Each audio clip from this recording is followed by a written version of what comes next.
getting... that an arm? Yes. It's still got skin on it. I hate to be indelicate, but we got a call yesterday afternoon. They had found an arm and a leg. And then about an hour and a half ago, we got a phone call from some deer hunters north of town, and they found 2 heads. When the Yavapai County Sheriff's Office received a call about what appeared to be a human arm found in the woods, they had no idea that this was only the beginning of the gruesome discoveries.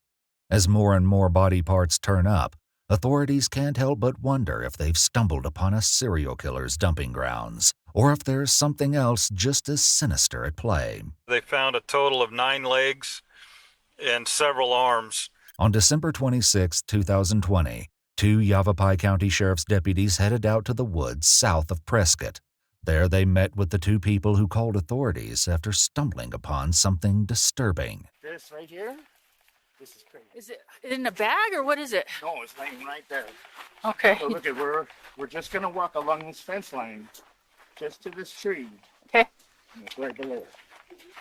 Did you touch anything? Oh, hell no. How close did you get to it? Probably 8 or 9 feet. Okay. So stop wherever you stopped before, Bypass the okay? truck right here. Okay.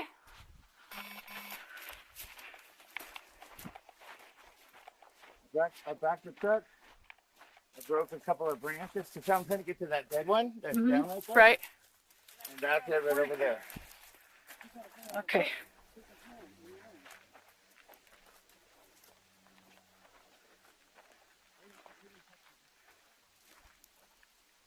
Yep, it is.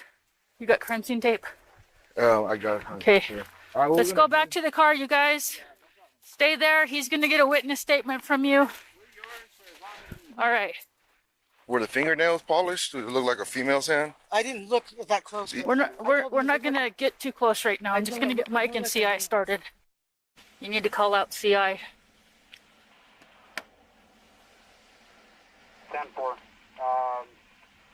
So it is confirmed? In my opinion, yes. It's, I don't know if it's male or female or what, but it's definitely confirmed. 10-4, how much? We got about 10 feet away from it because we don't want to disturb any footprints or anything, and we're going to be putting up crime scene tape. I believe it's a leg. The officers then begin marking off the area. It's while setting up a designated crime scene that the deputies notice something particularly odd about the arm. Little did they know, this was actually an important clue about how exactly the limb came to be in the woods. There's like toilet paper on that arm. Yeah, too. Did you only see an arm or did you see something else? Just that one? Okay. All right. And then I told him about seeing a string of toilet paper on the road. Okay. The officer then gets statements from the witnesses who found the extremity, and they immediately share information about something else suspicious that they saw earlier.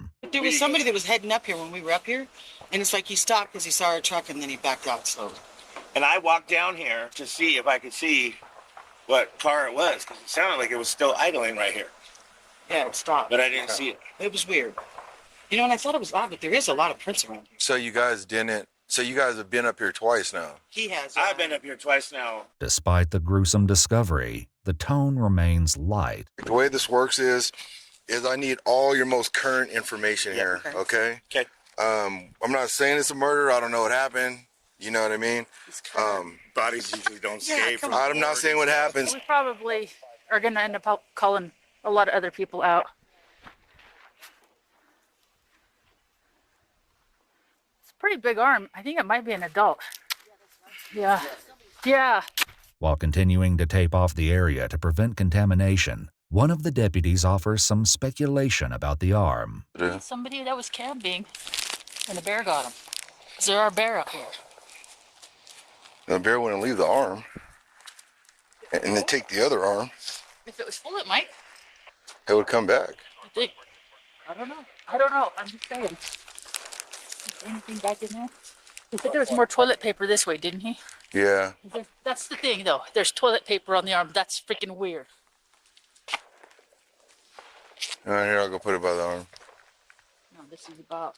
That's Close as far as as we we're want. going. Right there's that blue thing. Does it look like it got bitten off? Like it was chewed on or anything? It's chewed on, it looks like. Well, he says fresh. Now that I'm closer, definitely not fresh. Because now I can actually really kind of see the hand. Yeah, it's weird that there's toilet paper on it. And it, well, especially on the back end right there where you see that dryer sheet Yeah. or whatever that is back there. Yeah. You know what I mean? Like if somebody tried to cover it up. Well, I don't know. I mean, Or do you wrap think it's it. toilet paper or- Looks like a dryer sheet. Oh, that part back Yeah, there. the part right there in the Other back stuff on here it. looks like the stuff some other dryer sheets are made out of, but like on a roll. And then there's more of it over there. Yeah. Yeah, let's just go this way. Another officer arrives soon after, and understandably, they can't believe what they're seeing. Now that I've looked at it, it is old, but it's still got skin on it. And it's weird, like they try to wrap the back of it with like some kind of Dryer sheet or fabric, and the fingers are all purple. I got pictures too. I can't get them. arm? Yes, it's the right arm. He backed his truck right up in here, and he was getting ready to cut this tree, and they saw that, and they got out of here. So they saw something else back in here, but I'm not going back in there to mess anything up. As it would turn out, the tree cutters were right, and there was more than one gruesome discovery still hidden in the woods. The very next day, the Yavapai County Sheriff's Office received another call, this time from two hunters. They, too, had stumbled upon something shocking. A deputy meets up with the hunters and is led to another chilling discovery. Down in there? Yeah, that's the heads are up here. Looked as lazy as whoever this was. I think they kind of threw some dirt and rocks and over Right. in the ditch here. That's kind of where we had stopped and ate lunch. And I crossed this and I thought, it's just somebody dumping trash because there's everywhere. Right. But then I walked across this, up the hill right here. And that, and that. Okay. Disturbingly, the hunters had found two severed heads. And whatever else we haven't seen, that's what we found. Okay. All right. But with the coyotes and all that, who knows what could have been here. Oh, yeah.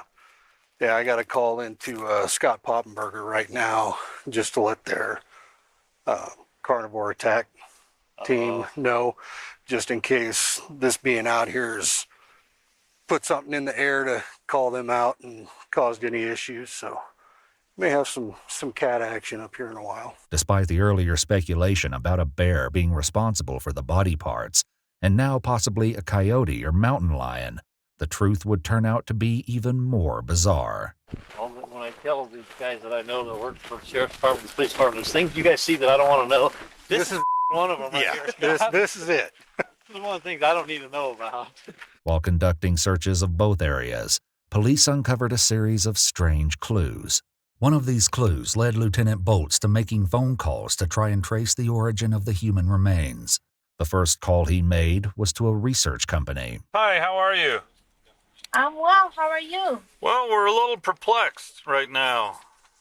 I'm a little perplexed by the message I read. I don't know if it's right. Sounds like it is.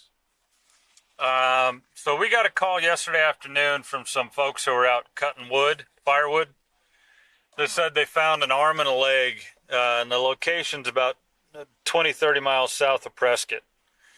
So we went out there thinking that we had a homicide, and our criminal investigative division came out and they searched the area. They found a total of 9 legs and several arms, and then some other parts they think might be elbows or other parts, they're not sure.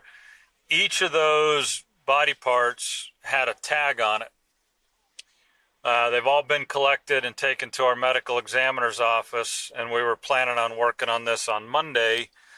But about 2.5 hours ago, we got a phone call from some deer hunters about 50 miles away as the crow flies. Said they found 2 skulls on the ground. The common thread between the two is that the parts that we found yesterday and the skulls today, all of them have been wrapped in this blue and white, like surgical paper. We are all but certain that these are related. We're just trying to find out where they came from. Once you said it and we walked back, this like that medical Right. whatever. Waste bags and Yeah, That it's just somebody being a jerk, lazy and a jerk. Yeah, I mean, there's proper ways to do this, and, ethical ways.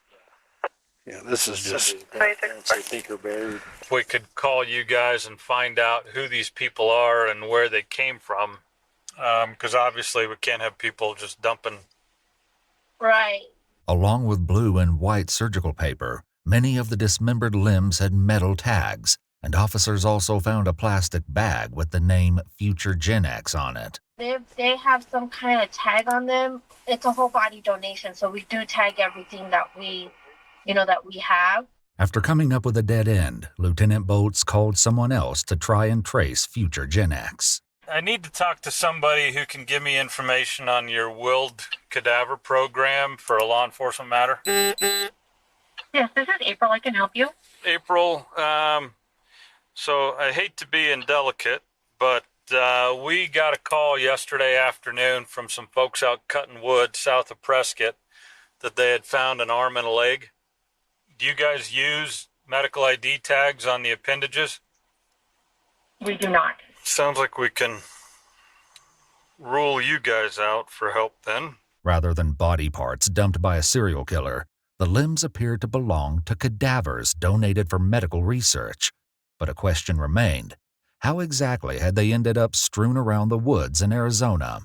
Still determined to find the source of the body parts, the lieutenant tried another contact. We don't tag legs and arms. We do ear tags. And our bodies are never separated. They're always whole bodies. Okay. Authorities were eventually able to trace Future Gen X to a Seattle address and the company's owner, Walter Harold Mitchell. Police tracked Walter to his apartment in Scottsdale, December 29, 2020, 3 days after the first of the body parts were found. Hey, Walter. How's it going? I'm Detective Smith. This is Detective Franklin. We're from Yavapai County Sheriff's Office. Can we talk to you for a minute? Sure. Walter agrees, but detectives immediately notice something peculiar that he's carrying. You mind if we carry the rock? I just don't like you having a rock in your hand while you're walking with us. Do you have any weapons or anything on you? On your person? On my person, no. There's a very good reason Walter makes this distinction, as police will eventually find out. You used to own a company called Future Gen X? Mm-hmm. Okay, that's what we're here to talk about. Okay. Have you been following the news at all lately? No, I have not. Okay. All right. How many bodies did you bring with you from you left Washington? Body? Cadavers, Whatever you want to call it. whatever. Body part. You know what? Come on, guys. This is an interrogation. We came to talk to you. Yeah, that's an interrogation. You can call it what you want, but we just came to talk to you so we can get to the bottom of what's going on. Okay. You know what? You can talk to my lawyer. Okay. What? There's body I don't parts get strewn it. all over our county that have Okay. your company's name on them, and we're trying to figure out Not bull. why would I drive all the way down here? That's a good question. But I'm done. Okay. All right. Well, turn around and put your hands behind your back then, if you don't want to talk. Police read him his rights and found a spare apartment key on his keychain. According to news sources, it was there that they discovered a cylindrical object about 8 inches long with a fuse sticking out of one end. With the concerning discovery of what appeared to be a pipe bomb, police cleared the area and called a bomb squad to remove the device. According to Trooper Poole, the pipe bomb was real and contained flammable powder inside. Following his arrest, Walter told a bizarre story, even arguing with investigators about the details of his case during a free talk agreement. What we're looking for here mostly is to try to identify the remains in this case so that we can try to do the right thing and get those back to their families if that's something that needs to take place. Walter was known as a body broker, providing donated bodies to be sold for medical education and research. He'd closed his business in April 2020, but none of this explained how the cadavers ended up in Arizona. When Walter was read a list of all the recovered body parts, his response to this number was unexpected, to say the least. This is not correct. I know the number was 53. 53 was the total, minus 5 heads. So 48. 48. Yeah, because I know what the total number was.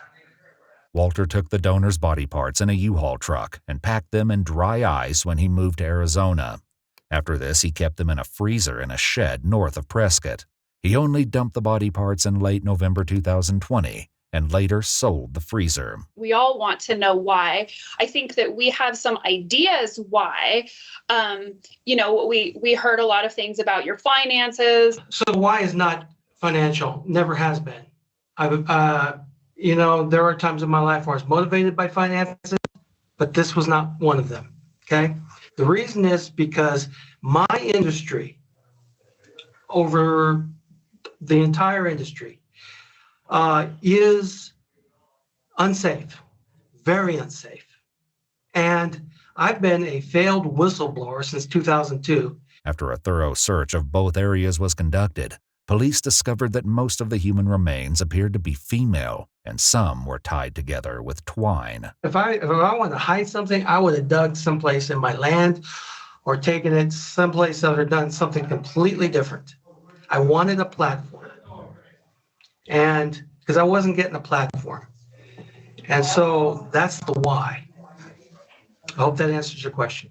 Walter claimed he wanted to be a whistleblower about what he thought was improper blood testing in his industry. The body is a perfect ecosystem for transmitting diseases. So when you have 30,000 bodies a year going to private organizations, and they're dissecting 150 to 200,000 tissues going around the world, and they're not screening properly, and they're not blood testing properly. And I wrote a very detailed article. I don't know if you've been given that article, but I'll show you where you can get access to it because it's on a LinkedIn site, where I show and have shown over the years that the players have been doing incorrectly. Walter also wrote a fictional book called Serial Killer. Eerily, the book description reads as follows: a killer that has inner working knowledge of law enforcement, medical anatomy, and funeral protocols that ensures his success. The satisfaction he gains comes not just from the killing, but in using others to take care of disposing of the bodies after he is finished. While Walter was adamant that the body parts came from 6 people, DNA testing said otherwise. The crime lab came back and said that they can definitively say that there are 9 individuals.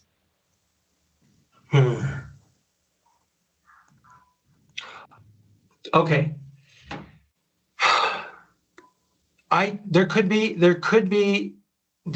be tissue, and it would be the hips. We only found 1 hip, 1 left hip. Okay, there's got to be more out there. I have 5 skulls, 2 right. I have 2 right arms plus shoulders, 2 right arms, 1 right shoulder, 3 left arms plus shoulders, 1 left arm, 1 left shoulder, 3 right legs, 2 right knees, 1 right foot, 1 left hip, 4 left legs, 1 left knee, and 2 left feet. Investigators found a total of 29 human body parts. You're saying there's more out there. Where? Did you bury it? Did you put it in a different location than the other stuff? It's in that vicinity, very close. I'm going to tell you flat out, it was worth it. Because after 30 years, I want to walk away saying I did something good for my industry and for humanity. And as silly as that sounds, I'm the moral compass in my industry, and I have been. Walter Mitchell was convicted of 29 felony counts of concealing or abandoning a dead body and sentenced to concurrent 2.5-year prison terms for 24 counts and a concurrent but consecutive 3.75-year term for the other 5 counts, totaling 6.25 years. He will be credited with 671 days served since his arrest.